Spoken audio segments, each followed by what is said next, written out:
Hi friends, അസ്സലാമു അലൈക്കും. അപ്പോൾ എല്ലാവർക്കും പുതിയൊരു വീഡിയോയിലേക്ക് സ്വാഗതം. ഇന്നത്തെ വീഡിയോയിൽ നമ്മൾ നോക്കുന്നത് താരീഖിലെ പ്രധാനപ്പെട്ട ചോദ്യങ്ങളും ഉത്തരങ്ങളുമാണ്.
ഇതിനു മുമ്പ് നമ്മൾ താരീഖിൻ്റെ മോഡൽ ക്വസ്റ്റ്യൻ പേപ്പർ ചെയ്തിട്ടുണ്ടായിരുന്നു.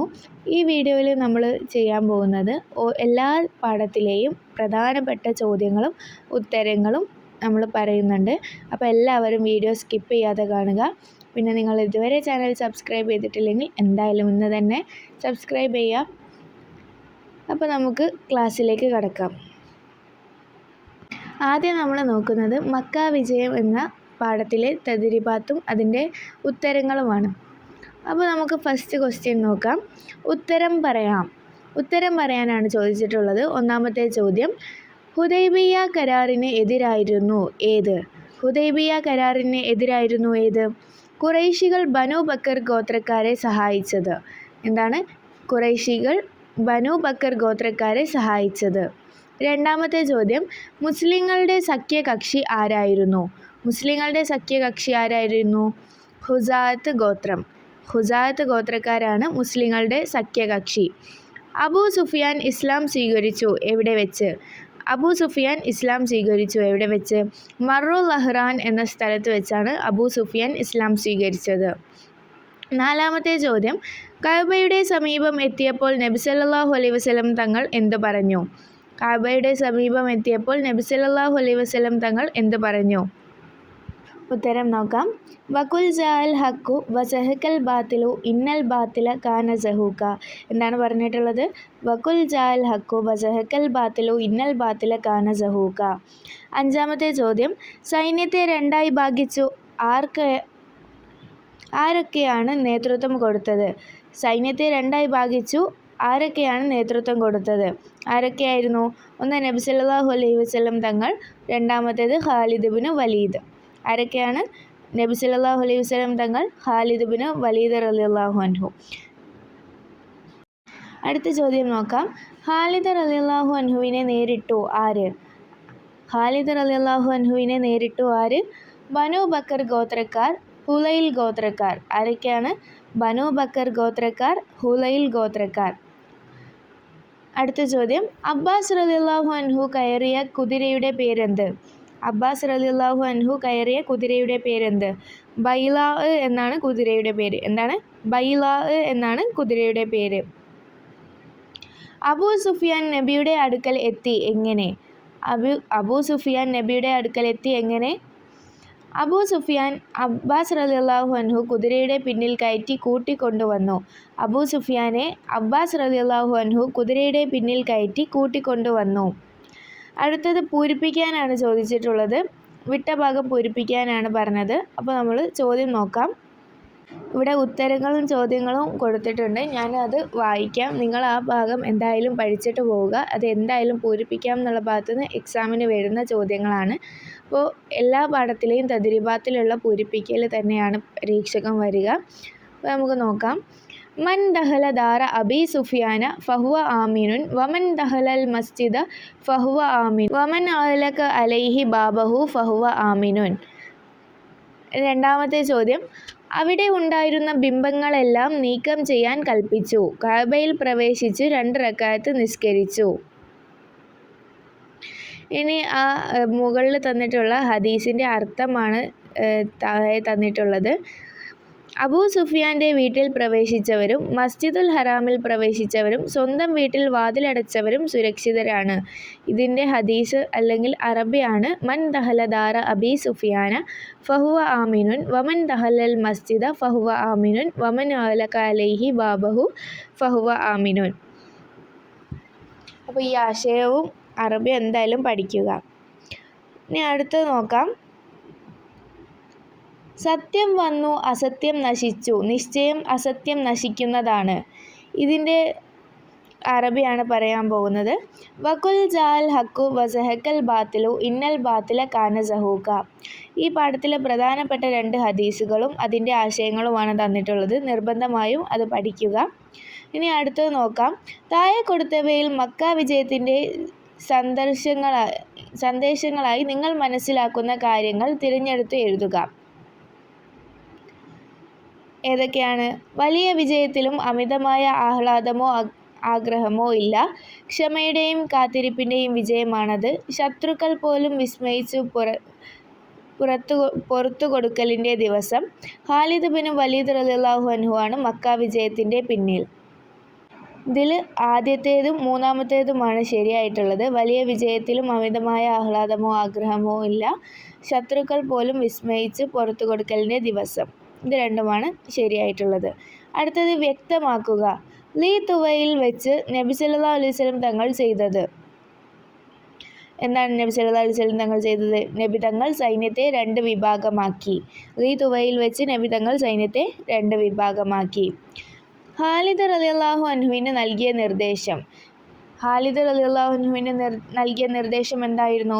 മക്കയുടെ താഴ്ഭാഗത്തിലൂടെ പ്രവേശിക്കുവാനും തന്നോട് എതിർക്കുന്നവരോട് മാത്രമേ പോരാടാവൂ എന്നും നിർദ്ദേശിച്ചു. എന്താണ്? മക്കയുടെ താഴ്ഭാഗത്തിലൂടെ പ്രവേശിക്കുവാനും തന്നോട് എതിർക്കുന്നവരോട് മാത്രമേ പോരാടൂ എന്നും നിർദ്ദേശിച്ചു. ഇത്രയുമാണ് മക്ക വിജയം എന്ന പാഠത്തിൽ നിന്നും വരാൻ സാധ്യതയുള്ള ചോദ്യങ്ങൾ. ഇനി നമുക്ക് അതിന് ശേഷമുള്ള പാഠം നോക്കാം.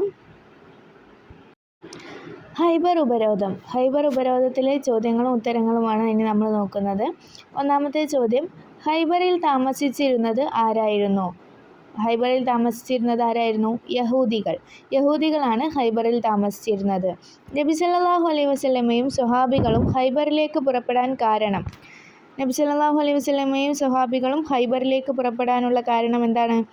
മുസ്ലിങ്ങളെ ദ്രോഹിക്കുകയും മദീനയെ ആക്രമിക്കാൻ ശത്രുക്കളെ സഹായിക്കുകയും ചെയ്തത് കാരണം ശല്യം അസഹ്യമായപ്പോൾ നബി സല്ലല്ലാഹു അലൈഹി വസല്ലമയും സ്വഹാബികളും ഹൈബറിലേക്ക് പുറപ്പെട്ടു.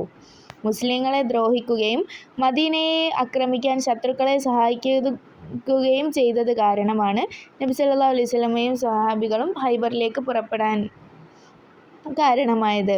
നബി സല്ലല്ലാഹു അലൈഹി വസല്ലമയെ കണ്ട യഹൂദികൾ എന്തു ചെയ്തു?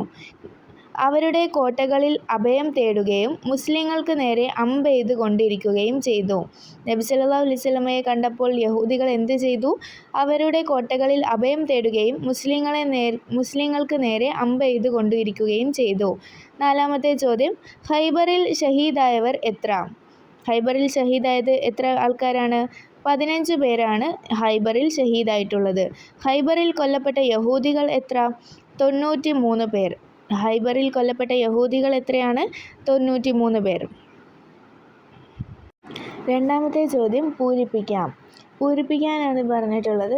പൂരിപ്പിക്കാൻ സാധാരണ പരീക്ഷയ്ക്ക് വരാറുള്ള സെൻറ്റൻസുകളാണ് ഇവിടെ താഴെയുള്ളത്. ഞാനത് വായിച്ചു പോകാം. നിങ്ങളത് എന്തായാലും പഠിക്കുക. ഒന്നാമത്തേത് മദീനയുടെയും ഷാമിൻ്റെയും ഇടയിലുള്ള പ്രദേശമാണ് ഖൈബർ. മദീനയുടെയും ഷാമിൻ്റെയും ഇടയിലുള്ള പ്രദേശമാണ് ഖൈബർ.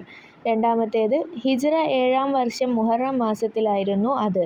ഹിജ്റ 7-ാം വർഷം മുഹറം മാസത്തിലായിരുന്നു ഖൈബർ ഉപരോധം. മൂന്നാമത്തേത് തുടർന്ന് അലി റളിയല്ലാഹു അൻഹുവിൻ്റെ നേതൃത്വത്തിൽ നടന്ന യുദ്ധത്തിൽ യഹൂദികൾ പരാജയപ്പെട്ടു. തുടർന്ന് അലി റളിയല്ലാഹു അൻഹുവിൻ്റെ നേതൃത്വത്തിൽ നടന്ന യുദ്ധത്തിൽ യഹൂദികൾ പരാജയപ്പെട്ടു. ഖൈബറിൽ നിന്ന് ധാരാളം ഗനീമത്ത് ലഭിക്കുകയുണ്ടായി. അവയെല്ലാം നബി സല്ലല്ലാഹു അലൈഹി വസല്ലം സ്വഹാബികൾക്ക് ഭാഗിച്ചു കൊടുത്തു. ഖൈബറിൽ നിന്ന് ധാരാളം ഗനീമത്ത് ലഭിക്കുകയുണ്ടായി. അവയെല്ലാം നബി സല്ലല്ലാഹു അലൈഹി വസല്ലം സ്വഹാബികൾക്ക് ഭാഗിച്ചു കൊടുത്തു. അടുത്ത പാഠഭാഗത്തിലെ ചോദ്യങ്ങളിലേക്ക് പോകാം. ഹുദൈബിയ സന്ധി. ഹുദൈബിയ സന്ധി എന്നുള്ള പാഠഭാഗത്തിലെ ചോദ്യോത്തരങ്ങളാണ് ഇനി നമ്മൾ നോക്കുന്നത്. ഒന്നാമത്തെ ചോദ്യം, നബി സല്ലല്ലാഹു അലൈഹി വസല്ലം തങ്ങളും സ്വഹാബികളും മക്കയിലേക്ക് പുറപ്പെട്ടു. എന്തായിരുന്നു ഉദ്ദേശം? നബി സല്ലല്ലാഹു അലൈഹി വസല്ലം തങ്ങളും സ്വഹാബികളും മക്കയിലേക്ക് പുറപ്പെട്ടു. എന്തായിരുന്നു ഉദ്ദേശം? ഉംറ ചെയ്യലായിരുന്നു ഉദ്ദേശം. അവർ ഇഹ്റാം ചെയ്തു. എവിടെ വെച്ച്? ദുൽ ഹുലൈഫയിൽ വെച്ചാണ് അവർ ഇഹ്റാം ചെയ്തിട്ടുള്ളത്. നീ തവാഫ് ചെയ്യുക, മറ്റാരെയും അനുവദിക്കില്ല എന്ന് ആരോട് പറഞ്ഞു? മൂന്നാമത്തെ ചോദ്യമാണ്, നീ തവാഫ് ചെയ്യുക, മറ്റാരെയും അനുവദിക്കില്ല എന്ന് ആരോട് പറഞ്ഞു? ഉസ്മാൻ റളിയല്ലാഹു അൻഹുവിനോട് പറഞ്ഞു. ബൈഅത്തു റിദ്വാൻ എന്നാൽ എന്ത്? ഉസ്മാൻ റളിയല്ലാഹു അൻഹുവിനെ ഖുറൈശികൾ തടഞ്ഞു വെക്കുകയും അദ്ദേഹം കൊല്ലപ്പെട്ടു എന്നൊരു വാർത്ത പ്രചരിപ്പിക്കുകയും ചെയ്തപ്പോൾ ഖുറൈശികളോട് മരണം വരെ പോരാടുമെന്ന് സ്വഹാബികൾ നബി സല്ലല്ലാഹു അലൈഹി വസല്ലമയോട് കരാർ ചെയ്തു. ഇതിന് ബൈഅത്തു റിദ്വാൻ എന്ന് പറയുന്നു. എന്താണ്? ഉസ്മാൻ റളിയല്ലാഹു അൻഹുവിനെ ഖുറൈശികൾ തടഞ്ഞു വെക്കുകയും അദ്ദേഹം കൊല്ലപ്പെട്ടു എന്നൊരു വാർത്ത പ്രചരിപ്പിക്കുകയും ചെയ്തപ്പോൾ ഖുറൈശികളോട് മരണം വരെ പോരാടുമെന്ന് സ്വഹാബികൾ നബി സല്ലല്ലാഹു അലൈഹി വസല്ലമയോട് കരാർ ചെയ്തു. ഇതിന് ബൈഅത്തു റിദ്വാൻ എന്ന് പറയുന്നു. അഞ്ചാമത്തെ ചോദ്യം, ഉംറത്തുൽ ഖളാ എന്ന് പറയുന്നു ഏതിന്? എന്താണ് ഉംറത്തുൽ ഖളാ എന്ന് പറയുന്നു ഏതിന്? ഉത്തരം, മുസ്ലിങ്ങൾ ഇപ്പോൾ മക്കയിൽ പ്രവേശിക്കരുത്, മദീനയിലേക്ക് തന്നെ മടങ്ങുക, അടുത്ത വർഷം ഉംറ നിർവഹിക്കാം എന്ന് ഖുറൈശികളുടെ വ്യവസ്ഥകൾ കാരണം നബി സല്ലല്ലാഹു അലൈഹി വസല്ലം തങ്ങളും സ്വഹാബികളും മദീനയിലേക്ക് മടങ്ങുകയും അടുത്ത വർഷം ഉംറ നിർവഹിക്കുകയും ചെയ്തു. അതിന് ഉംറത്തുൽ ഖളാ എന്ന് പറയുന്നു. മുസ്ലിങ്ങൾ ഇപ്പോൾ മക്കയിൽ പ്രവേശിക്കരുത്, മദീനയിലേക്ക് തന്നെ മടങ്ങുക, അടുത്ത വർഷം ഉംറ നിർവഹിക്കാം എന്ന് ഖുറൈശികളുടെ വ്യവസ്ഥകൾ കാരണം നബി സല്ലല്ലാഹു അലൈഹി വസല്ലമ തങ്ങളും സ്വഹാബികളും മദീനയിലേക്ക് മടങ്ങുകയും അടുത്ത വർഷം ഉംറ നിർവഹിക്കുകയും ചെയ്തു. അതിന് ഉംറത്തുൽ ഖളാ എന്ന് പറയുന്നു. ആറാമത്തെ ചോദ്യം, ഹുദൈബിയ കരാറിലെ വ്യവസ്ഥകൾ ഏവ? ഒന്നാമത്തേത്, മുസ്ലിങ്ങൾ ഇപ്പോൾ മക്കയിൽ പ്രവേശിക്കരുത്, മദീനയിലേക്ക് തന്നെ മടങ്ങുക, അടുത്ത വർഷം ഉംറ നിർവഹിക്കാം, 10 വർഷം പരസ്പരം യുദ്ധം പാടില്ല. ഇതൊക്കെയാണ് ഹുദൈബിയ കരാറിലെ വ്യവസ്ഥകൾ. ഇനി രണ്ടാമത്തെ ചോദ്യം പൂരിപ്പിക്കാം. ഹിജ്റ 6-ാം വർഷം ഡാഷ് പുറപ്പെട്ടു. ഹിജ്റ 6-ാം വർഷം ദുൽ ഖഅദ മാസത്തിൽ നബി സല്ലല്ലാഹു അലൈഹി വസല്ലം ഉംറ ചെയ്യാൻ ആഗ്രഹിച്ചു 1400 സ്വഹാബികളോടൊപ്പം മക്കയിലേക്ക് പുറപ്പെട്ടു. പൂരിപ്പിക്കുക എന്ന ഭാഗത്തെ രണ്ടാമത്തെ ചോദ്യം, ഉംറ നിർവഹിക്കാൻ വന്നവരാണ് ഡാഷ് മക്കയിലേക്ക് അയച്ചു. ഉംറ നിർവഹിക്കാൻ വന്നവരാണ്, മറ്റൊന്നും ഉദ്ദേശമില്ല എന്ന് ഖുറൈശികളെ അറിയിക്കാൻ വേണ്ടി ഉസ്മാൻ റളിയല്ലാഹു അൻഹുവിനെ മക്കയിലേക്ക് അയച്ചു. എന്താണ്? ഉംറ നിർവഹിക്കാൻ വന്നവരാണ്, മറ്റൊന്നും ഉദ്ദേശമില്ല എന്ന് ഖുറൈശികളെ അറിയിക്കാൻ വേണ്ടി ഉസ്മാൻ റളിയല്ലാഹു അൻഹുവിനെ മക്കയിലേക്ക് അയച്ചു. മൂന്നാമത്തെ ചോദ്യം, സ്വഹാബികളുടെ പ്രതിജ്ഞ ഡാഷ് തയ്യാറാവുകയും ചെയ്തു. സ്വഹാബികളുടെ പ്രതിജ്ഞ ഖുറൈശികൾ അറിഞ്ഞപ്പോൾ അവർ ഉസ്മാൻ റളിയല്ലാഹു അൻഹുവിനെ വിട്ടയച്ചു. മാത്രമല്ല സന്ധി സംഭാഷണത്തിന് തയ്യാറാവുകയും ചെയ്തു. എന്താണ്? സ്വഹാബികളുടെ പ്രതിജ്ഞ ഖുറൈശികൾ അറിഞ്ഞപ്പോൾ അവർ ഉസ്മാൻ റളിയല്ലാഹു അൻഹുവിനെ വിട്ടയച്ചു. മാത്രമല്ല സന്ധി സംഭാഷണത്തിന് തയ്യാറാവുകയും ചെയ്തു. മൂന്നാമത്തെ ചോദ്യം, ഹുദൈബിയ സന്ധി ഇസ്ലാമിക ചരിത്രത്തിൽ മികച്ച പാഠമാണ്. താഴെ പറയുന്ന കാര്യങ്ങളിൽ എന്തെല്ലാം അത് നമ്മെ പഠിപ്പിക്കുന്നു? ശരി അടയാളപ്പെടുത്തുക. ഇതിൽ ശരിയായത് ഏതാണെന്നാണ് നോക്കേണ്ടത്. അല്പം പുറകോട്ട് പോയാൽ നമുക്ക് നന്നായി മുന്നേറാൻ സാധിക്കും. കേൾക്കുന്നതെല്ലാം ശരിയായിക്കൊള്ളണമെന്നില്ല.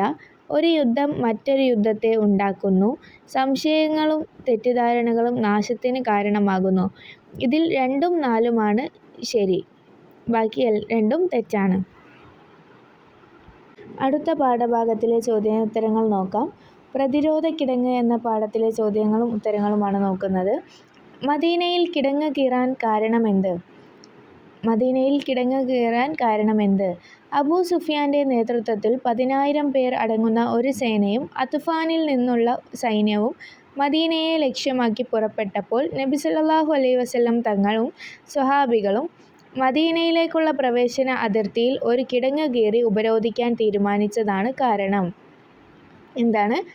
അബൂ സുഫിയാന്റെ നേതൃത്വത്തിൽ 10,000 പേർ അടങ്ങുന്ന ഒരു സേനയും അത്ഫാനിൽ നിന്നുള്ള സൈന്യവും മദീനയെ ലക്ഷ്യമാക്കി പുറപ്പെട്ടപ്പോൾ നബി സല്ലല്ലാഹു അലൈഹി വസല്ലം തങ്ങളും സ്വഹാബികളും മദീനയിലേക്കുള്ള പ്രവേശന അതിർത്തിയിൽ ഒരു കിടങ്ങ് കീറി ഉപരോധിക്കാൻ തീരുമാനിച്ചതാണ് കാരണം. രണ്ടാമത്തെ ചോദ്യം, ഖന്തക്കിന് അഹ്സാബ് യുദ്ധമെന്ന് പറയാൻ കാരണം. ഇത് വളരെ പ്രധാനപ്പെട്ട ചോദ്യമാണ്. ശത്രുക്കൾ സംഘടിതമായി വന്നതിനാലാണ് ഖന്തക്കിന് അഹ്സാബ് എന്ന് പറയാൻ കാരണം. കിടങ്ങ് മുറിച്ചു കടക്കാൻ കഴിയാതെ വന്നപ്പോൾ ശത്രുക്കൾ എന്ത് ചെയ്തു? കിടങ്ങ് മുറിച്ചു കടക്കാൻ കഴിയാതെ വന്നപ്പോൾ ശത്രുക്കൾ എന്ത് ചെയ്തു? ഇരു സൈന്യങ്ങളും തമ്മിൽ അമ്പ് യുദ്ധം നടന്നു. കിടങ്ങ് കീറുന്ന സ്വഹാബികൾ എത്ര പേരുണ്ടായിരുന്നു? 3000 പേരുണ്ടായിരുന്നു. എത്ര പേരാണ് ഉണ്ടായിരുന്നത്? 3000 പേർ.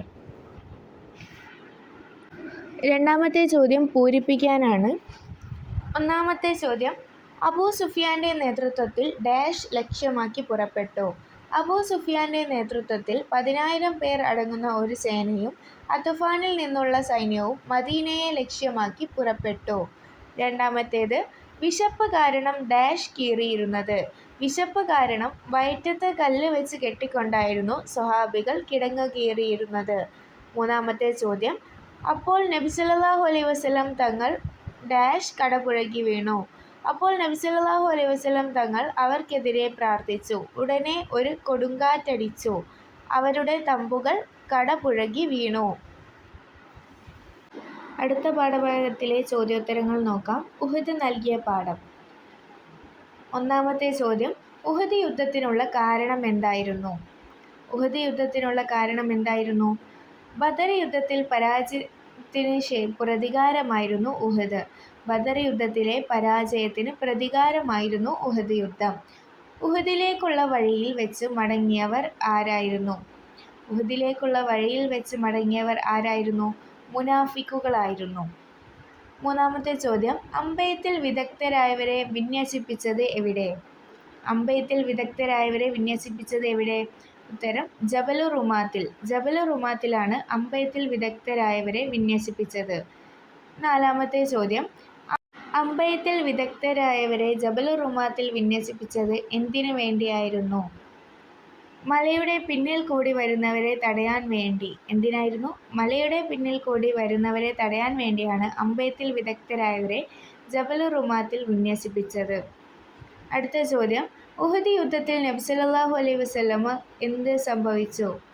ഉഹദ് യുദ്ധത്തിൽ നബി സല്ലല്ലാഹു അലൈഹി വസല്ലമ തങ്ങൾക്ക് എന്ത് സംഭവിച്ചു? ശിരസ്സിന് മുറിവേൽക്കുകയും മുൻപല്ല് പൊട്ടുകയും ചെയ്തു. എന്താണ്? ശിരസ്സിന് മുറിവേൽക്കുകയും മുൻപല്ല് പൊട്ടുകയും ചെയ്തു. അടുത്ത ചോദ്യം, ഉഹദ് യുദ്ധത്തിൽ ശത്രുക്കളിൽ നിന്ന് എത്ര പേർ കൊല്ലപ്പെട്ടു?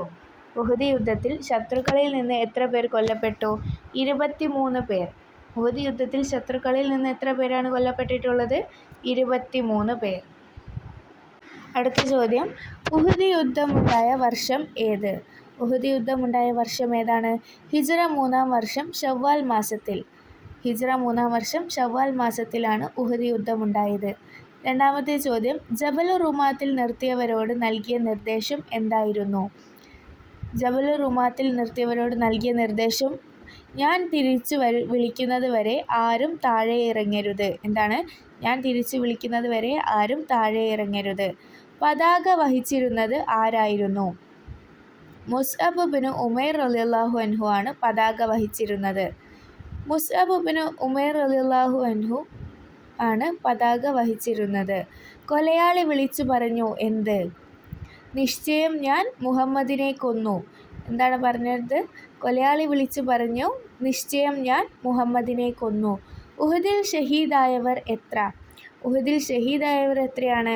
70 സ്വഹാബികളാണ് ഷഹീദായിട്ടുള്ളത്. അടുത്തത് പൂരിപ്പിക്കാം. 3000 ഡാഷ് ശത്രുപക്ഷം. എൻ്റെ ഉത്തരം 3000 യോദ്ധാക്കളും 15 സ്ത്രീകളും 200 കുതിരകളും 300 ഒട്ടകങ്ങളും ഉൾപ്പെട്ടതായിരുന്നു ശത്രുപക്ഷം. രണ്ടാമത്തെ ചോദ്യം, അമ്പെയ്ത്തിൽ വിദഗ്ധരായ ഡാഷ് വിന്യസിപ്പിച്ചു. ഉത്തരം, അമ്പെയ്ത്തിൽ വിദഗ്ധരായ 50 പേരെ ജബൽ റുമാത്ത് എന്ന പർവ്വതത്തിന്മേൽ വിന്യസിപ്പിച്ചു. എന്താണ്? അമ്പെയ്ത്തിൽ വിദഗ്ധരായ 50 പേരെ ജബൽ റുമാത്ത് എന്ന പർവ്വതത്തിന്മേൽ വിന്യസിപ്പിച്ചു. മൂന്നാമത്തെ ചോദ്യം, മുസ്ലിം പക്ഷത്ത് ഡാഷ് മടങ്ങി. എന്താണ് ഉത്തരം? മുസ്ലിം പക്ഷത്ത് 1000 പേർ ഉണ്ടായിരുന്നെങ്കിലും വഴിയിൽ വെച്ച് 300 പേർ മടങ്ങി. മുസ്ലിം പക്ഷത്ത് 1000 പേർ ഉണ്ടായിരുന്നെങ്കിലും വഴിയിൽ വെച്ച് 300 പേർ മടങ്ങി. അടുത്ത പാഠഭാഗത്തിലെ ചോദ്യവും ഉത്തരവും നോക്കാം. ബദർ സത്യവിശ്വാസത്തിൻ്റെ വിജയം. രണ്ടാമത്തെ പാഠഭാഗമാണ്. ഇതിലെ ചോദ്യങ്ങളും ഉത്തരങ്ങളും നോക്കാം. നബി സല്ലല്ലാഹു അലൈഹി വസല്ലം തങ്ങൾ ഉണ്ടാക്കിയ കരാർ മദീനയിലെ യഹൂദികൾ ലംഘിച്ചു. എപ്പോൾ? ഇസ്ലാമിൻ്റെ വളർച്ചയിൽ അസൂയ പൂണ്ടപ്പോഴാണ് നബി സല്ലല്ലാഹു അലൈഹി വസല്ലം തങ്ങൾ ഉണ്ടാക്കിയ കരാർ മദീനയിലെ യഹൂദികൾ ലംഘിച്ചത്. രണ്ടാമത്തെ ചോദ്യം, ബദറിൽ മുസ്ലിങ്ങൾക്കുണ്ടായിരുന്ന അവലംബം എന്തായിരുന്നു? അള്ളാഹുവിലുള്ള അടിയുറച്ച വിശ്വാസമായിരുന്നു ബദറിൽ മുസ്ലിങ്ങൾക്കുണ്ടായിരുന്ന അവലംബം. മൂന്നാമത്തെ ചോദ്യം, ബദറിൽ ശത്രുപക്ഷത്ത് നിന്നും എത്ര പേർ കൊല്ലപ്പെട്ടു? 70 പേർ. ബദറിൽ ശത്രുപക്ഷത്ത് നിന്ന് എത്ര പേർ കൊല്ലപ്പെട്ടു? 70 പേർ. ബദറിൽ ശത്രുപക്ഷത്ത് നിന്നും എത്ര പേരെ തടവുകാരാക്കി? 70 പേർ. ബദറിൽ ശത്രുപക്ഷത്ത് നിന്നും കൊല്ലപ്പെട്ടതും തടവുകാരാക്കപ്പെട്ടതും 70 പേരാണ്. ധനികരായ തടവുകാർ മോചനം നേടിയത് എങ്ങനെ? ധനം കൊടുത്ത് മോചിതരായി. ധനികരായ തടവുകാർ മോചനം നേടിയത് ധനം കൊടുത്ത് മോചിതരായി. അടുത്ത ചോദ്യം, മദീനയിലെ ജൂതഗോത്രങ്ങൾ ഏവ? ഉത്തരം, ബനു കൈനുക്കാഹ്, ബനു ഖുറൈള, ബനു നളീർ. ഏതൊക്കെയാണ്? ബനു കൈനുക്കാഹ്, ബനു ഖുറൈള, ബനു നളീർ എന്നിവയാണ് മദീനയിലെ ജൂതഗോത്രങ്ങൾ. രണ്ടാമത്തെ ചോദ്യം, നബി സല്ലല്ലാഹു അലൈഹി വസല്ലം തങ്ങൾ ജൂതരുമായി ഉണ്ടാക്കിയ കരാർ എന്തായിരുന്നു? മുസ്ലിങ്ങളുമായി ഐക്യത്തിൽ കഴിയാമെന്നും ഇസ്ലാമിൻ്റെ ശത്രുക്കളെ സഹായിക്കുകയില്ലെന്നുമായിരുന്നു കരാർ. എന്താണ്? നബി സല്ലല്ലാഹു അലൈഹി വസല്ലം തങ്ങൾ ജൂതന്മാരുമായി ഉണ്ടാക്കിയ കരാർ എന്തായിരുന്നു? മുസ്ലിങ്ങളുമായി ഐക്യത്തിൽ കഴിയാമെന്നും ഇസ്ലാമിൻ്റെ ശത്രുക്കളെ സഹായിക്കുകയില്ല എന്നുമായിരുന്നു കരാർ. മൂന്നാമത്തെ ചോദ്യം, ബദറിലെ ഏറ്റുമുട്ടൽ എന്നായിരുന്നു? ഹിജ്റ 2-ാം വർഷം റമളാനിലാണ് ബദറിലെ ഏറ്റുമുട്ടൽ നടന്നിട്ടുള്ളത്.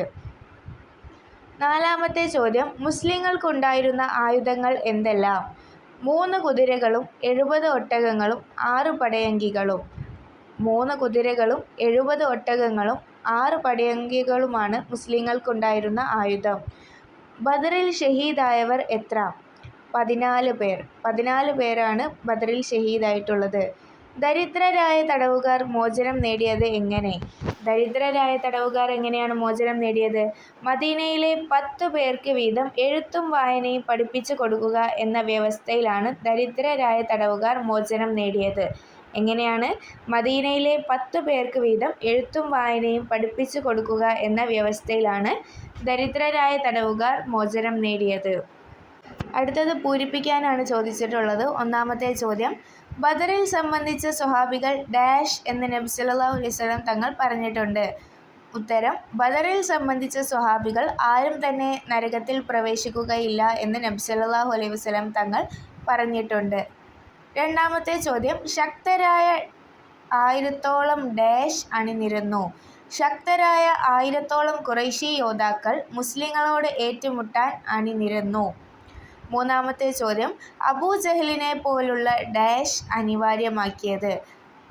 അതിൻ്റെ ഉത്തരം, അബൂജഹലിനെ പോലുള്ള ശത്രുപ്രമുഖരുടെ നിലപാടാണ് യുദ്ധം അനിവാര്യമാക്കിയത്.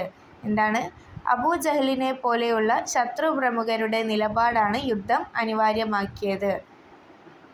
മൂന്നാമത്തെ ചോദ്യം, പട്ടിക തയ്യാറാക്കുക. ബദറിൽ സംബന്ധിച്ച സ്വഹാബികൾ, കുതിരകൾ, ഒട്ടകങ്ങൾ, അങ്കികൾ എന്നിവയുടെയും ശത്രുക്കളുടെ കുതിരകളുടെയും ഒട്ടകങ്ങളുടെയും അങ്കികളുടെയും എണ്ണം പട്ടികപ്പെടുത്താനാണ് ചോദിച്ചിട്ടുള്ളത്. അത് പട്ടിക നിങ്ങൾ എന്തായാലും പഠിക്കുക.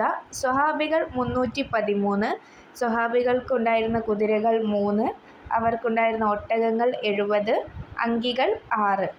ശത്രുപക്ഷത്ത് ശത്രുക്കൾ 1000-ഓളം ഉണ്ടായിരുന്നു. കുതിരകൾ 200, ഒട്ടകങ്ങൾ 700, അങ്കികൾ 600.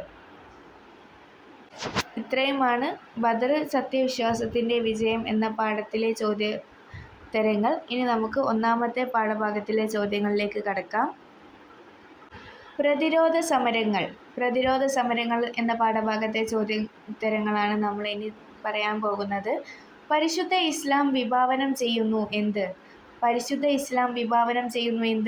സമാധാനത്തിൻ്റെ സന്ദേശമാണ് പരിശുദ്ധ ഇസ്ലാം വിഭാവനം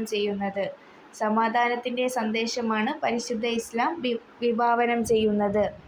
രണ്ടാമത്തേത്, ഇസ്ലാം പ്രോത്സാഹിപ്പിച്ചിട്ടില്ല എന്ത്? യുദ്ധവും അക്രമവും ഒരിക്കലും ഇസ്ലാം പ്രോത്സാഹിപ്പിച്ചിട്ടില്ല. എന്താണ്? യുദ്ധവും അക്രമവും ഒരിക്കലും ഇസ്ലാം പ്രോത്സാഹിപ്പിച്ചിട്ടില്ല. ഇസ്ലാമിൻ്റെ അടിസ്ഥാന ലക്ഷ്യം എന്ത്? ഇസ്ലാമിൻ്റെ അടിസ്ഥാന ലക്ഷ്യം എന്താണ്? സമാധാനം സ്ഥാപിക്കുക എന്നതാണ് ഇസ്ലാമിൻ്റെ അടിസ്ഥാന ലക്ഷ്യം. എന്താണ്? സമാധാനം സ്ഥാപിക്കുക എന്നതാണ് ഇസ്ലാമിൻ്റെ അടിസ്ഥാന ലക്ഷ്യം. എപ്പോഴാണ് ഇസ്ലാം യുദ്ധം അനുവദിക്കുന്നത്? മറ്റുള്ളവരെ അടിച്ചമർത്തുകയും നാട്ടിൽ കുഴപ്പമുണ്ടാക്കുകയും ചെയ്യുന്നവരെ പ്രതിരോധിക്കാതിരുന്നാൽ അത് കൂടുതൽ കുഴപ്പത്തിന് കാരണമാകും. ഇത്തരം സന്ദർഭങ്ങളിലാണ് ഇസ്ലാം യുദ്ധം അനുവദിച്ചിട്ടുള്ളത്. അടുത്ത ചോദ്യം, ഇസ്ലാമിലെ യുദ്ധങ്ങളുടെ ഉദ്ദേശം എന്താണ്? അക്രമമല്ല, ആത്മരക്ഷയാണ് ഇസ്ലാമിലെ യുദ്ധങ്ങളുടെ ഉദ്ദേശം. അടുത്ത ചോദ്യം, മുസ്ലിങ്ങൾ മദീനയിലേക്ക് ഹിജ്റ പോയത് എപ്പോഴാണ്? മക്കയിൽ ശത്രുക്കളുടെ ക്രൂരതകൾ സഹിക്കാൻ കഴിയാതെ വന്നപ്പോഴാണ് മുസ്ലിങ്ങൾ മദീനയിലേക്ക് ഹിജ്റ പോയത്. അടുത്ത ചോദ്യം, ശത്രുക്കൾ മുസ്ലിങ്ങളെ ദ്രോഹിക്കാൻ ആരെയെല്ലാമാണ് ഉപയോഗപ്പെടുത്തിയത്? ഉത്തരം, മദീനയിലെ യഹൂദികളെയും മറ്റുമാണ് ശത്രുക്കൾ മുസ്ലിങ്ങളെ ദ്രോഹിക്കാൻ ഉപയോഗപ്പെടുത്തിയിട്ടുള്ളത്. അടുത്ത ചോദ്യം, മുസ്ലിങ്ങളെ പല രീതിയിലും ദ്രോഹിച്ചപ്പോൾ നബി സല്ലല്ലാഹു അലൈഹി വസല്ലം മുസ്ലിങ്ങളെ എന്താണ് ഉപദേശിച്ചത്? എല്ലാം ദീനിന് വേണ്ടി സഹിക്കാനാണ് മുസ്ലിങ്ങളെ ഉപദേശിച്ചിട്ടുള്ളത്. അടുത്ത ചോദ്യം, ശരീഅത്ത് എന്ന് പറയുന്നു എന്തിന്? നബി സല്ലല്ലാഹു അലൈഹി വസല്ലം തങ്ങൾ പങ്കെടുക്കാത്ത യുദ്ധങ്ങൾക്ക് ശരീഅത്ത് എന്ന് പറയുന്നു. ഇനി അടുത്ത തദ്രീബാത്തിലേക്ക് പോകാം. ഒന്നാമത്തെ ചോദ്യം, ഇസ്ലാമിൻ്റെ അടിസ്ഥാന ലക്ഷ്യം എന്ത്? സമാധാനം സ്ഥാപിക്കുക എന്നതാണ് ഇസ്ലാമിൻ്റെ അടിസ്ഥാന ലക്ഷ്യം. എന്താണ്? സമാധാനം സ്ഥാപിക്കുക എന്നതാണ് ഇസ്ലാമിൻ്റെ അടിസ്ഥാന ലക്ഷ്യം. രണ്ടാമത്തെ ചോദ്യം, ഇസ്ലാം യുദ്ധം അനുവദിച്ച സന്ദർഭം ഏത്? മറ്റുള്ളവരെ അടിച്ചമർത്തുകയും നാട്ടിൽ കുഴപ്പമുണ്ടാക്കുകയും ചെയ്യുന്നവരെ പ്രതിരോധിക്കാതിരുന്നാൽ അത് കൂടുതൽ കുഴപ്പത്തിന് കാരണമാകും. ഇത്തരം സന്ദർഭങ്ങളിലാണ് ഇസ്ലാം യുദ്ധം അനുവദിച്ചിട്ടുള്ളത്. മൂന്നാമത്തെ ചോദ്യം, ഇസ്ലാമിക യുദ്ധങ്ങളുടെ ഉദ്ദേശം എന്ത്? അക്രമമല്ല, ആത്മരക്ഷയാണ് ഇസ്ലാമിലെ യുദ്ധങ്ങളുടെ ഉദ്ദേശം. നാലാമത്തെ ചോദ്യം, പ്രതിരോധത്തിന് അനുവാദം ലഭിച്ചത് എപ്പോൾ? ഹിജ്റ 2-ാം വർഷം സഫർ മാസത്തിലാണ് പ്രതിരോധത്തിന് അനുവാദം ലഭിച്ചത്. എപ്പോഴാണ്? ഹിജ്റ 2-ാം വർഷം സഫർ മാസത്തിൽ. അഞ്ചാമത്തെ ചോദ്യം, അസ്വത്ത് എന്നാൽ എന്ത് എന്നാണ് ചോദിച്ചിട്ടുള്ളത്. നബി സല്ലല്ലാഹു അലൈഹി വസല്ലം തങ്ങൾ പങ്കെടുത്ത യുദ്ധങ്ങൾക്കാണ് അസ്വത്ത് എന്ന് പറയുന്നത്. അടുത്ത ചോദ്യം പൂരിപ്പിക്കാനാണ്. ക്വസ്റ്റ്യൻസ് നോക്കാം. ഉദിന ലില്ലദീന ഡാഷ് ലഖദീർ. ഉദിന ലില്ലദീന യുഖാത്തലൂന ബിഅന്നഹും ളുലിമു വ ഇന്നല്ലാഹ അലാ നസ്രിഹിം ലഖദീർ. ഉത്തരം എന്താണ്? ഉദിന ലില്ലദീന യുഖാത്തലൂന ബിഅന്നഹും ളുലിമു വ ഇന്നല്ലാഹ അലാ നസ്രിഹിം ലഖദീർ. രണ്ടാമത്തെ ചോദ്യം, യുദ്ധത്തെ നേരിടേണ്ടി ഡാഷ് കഴിവുള്ളവനാണ്. ഉത്തരം, യുദ്ധത്തെ നേരിടേണ്ടി വരുന്നവർക്ക് അവർ ആക്രമിക്കപ്പെട്ടു എന്നതിനാൽ യുദ്ധം അനുവദിച്ചിരിക്കുന്നു. നിശ്ചയം അല്ലാഹു അവരെ സഹായിക്കാൻ കഴിവുള്ളവനാണ്. യുദ്ധത്തെ നേരിടേണ്ടി വരുന്നവർക്ക് അവർ ആക്രമിക്കപ്പെട്ടു എന്നതിനാൽ യുദ്ധം അനുവദിച്ചിരിക്കുന്നു. നിശ്ചയം അല്ലാഹു അവരെ സഹായിക്കാൻ കഴിവുള്ളവനാണ്. മൂന്നാമത്തെ ചോദ്യം, മദീനയിലെ യഹൂദികളെയും ഡാഷ് കൊണ്ടിരുന്നു. ഉത്തരം, മദീനയിലെ യഹൂദികളെയും മറ്റും ഉപയോഗപ്പെടുത്തി മുസ്ലിങ്ങളെ ദ്രോഹിച്ചു കൊണ്ടിരുന്നു. എന്താണ്? മദീനയിലെ യഹൂദികളെയും മറ്റും ഉപയോഗപ്പെടുത്തി മുസ്ലിങ്ങളെ ദ്രോഹിച്ചു കൊണ്ടിരുന്നു. ഇത്രയുമാണ് പാഠഭാഗത്തിൽ നിന്നും വരാൻ സാധ്യതയുള്ള ഏറ്റവും പ്രധാനപ്പെട്ട ചോദ്യങ്ങൾ. എല്ലാവരും വീഡിയോ സ്കിപ്പ് ചെയ്യാതെ തന്നെ കണ്ടിട്ടുണ്ട് എന്ന് വിചാരിക്കുന്നു. ഇതിൽ നിന്നുള്ള ചോദ്യങ്ങൾ മാത്രമേ നാളെ എന്തായാലും പരീക്ഷയ്ക്ക് വരികയുള്ളൂ. എല്ലാവരും താരീഖ് നന്നായിട്ട് പഠിച്ചിട്ട് പരീക്ഷ എഴുതുക. എല്ലാവർക്കും ഫുൾ മാർക്ക് കിട്ടാൻ വേണ്ടി പ്രാർത്ഥിക്കാം. അപ്പോൾ എല്ലാവരും ചാനൽ ഇതുവരെ സബ്സ്ക്രൈബ് ചെയ്തിട്ടില്ലെങ്കിൽ എന്തായാലും സബ്സ്ക്രൈബ് ചെയ്യുക. വീഡിയോ ഇഷ്ടമായാൽ ലൈക്ക് ചെയ്യുക. പിന്നെ നിങ്ങളുടെ ഫ്രണ്ട്സിന് കൂടി ഷെയർ ചെയ്യുക. നിങ്ങൾക്ക് നാളത്തെ പരീക്ഷ എളുപ്പമാണെങ്കിൽ എന്തായാലും കമൻറ്റിൽ അറിയിക്കുക. അപ്പോൾ എല്ലാവർക്കും വിജയാശംസകൾ.